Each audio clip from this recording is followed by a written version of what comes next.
यो क्वेसनमा pi by 4 यस्तो छ अनि यता 2 थीटा छ।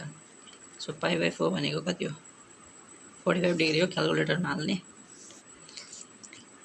अब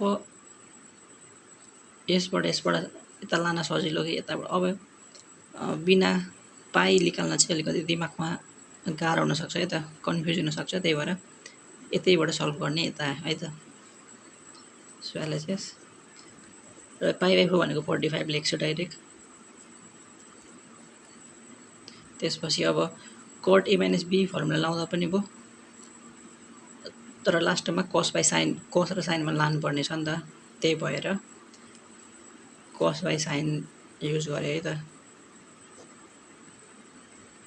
यसो गर्यो भने 2-3 स्टेप कम हुन्छ कट ए माइनस बी को फर्मुला भन्दा। सो कस ए माइनस बी भनेको कस कस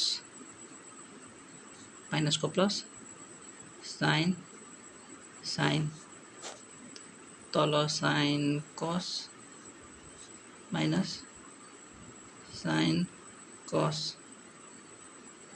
सो कस 45 1/√2 साइन 45 1/√2 साइन 45 1/√2 कस 45 1/√2 सबै कमन आएर काटिन्छ है त त्यो एक स्टेप बेसी गर्ने।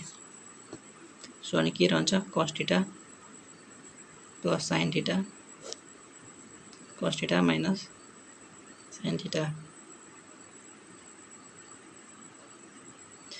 अब यहाँ हेर्ने कस 2 थीटा छ कस 2 थीटा हुनको लागि के हुनुपर्छ कस 2 थीटा हुनलाई स्क्वायर वाला फर्मुला हुनुपर्छ cos square theta minus sine square theta या 1 माइनस 2 साइन स्क्वायर थीटा या 2 sine cos square theta minus 1 जेसुकै भए पनि स्क्वायर त चाहियो।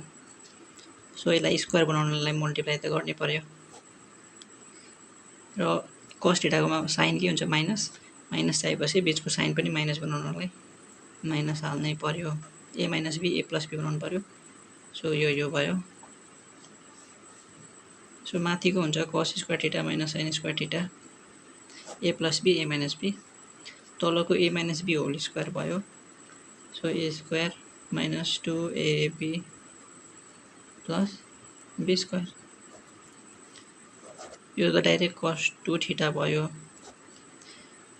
कस square theta plus sine square theta 1 अनि यो भनेको के हो साइन 2 थीटा। सो सक्यो है त इजी भयो। अब यताबाट गरेको भए चाहिँ यो 1 भनेको sign square theta plus cos square theta भनेर सोच्नु पर्थ्यो अनि अलिक कम्प्लिकेटेड हुन जान्थ्यो है त त्यही भएर त छोडिदिने एक्सपेन्ड वाला फर्मुला युज गर्ने।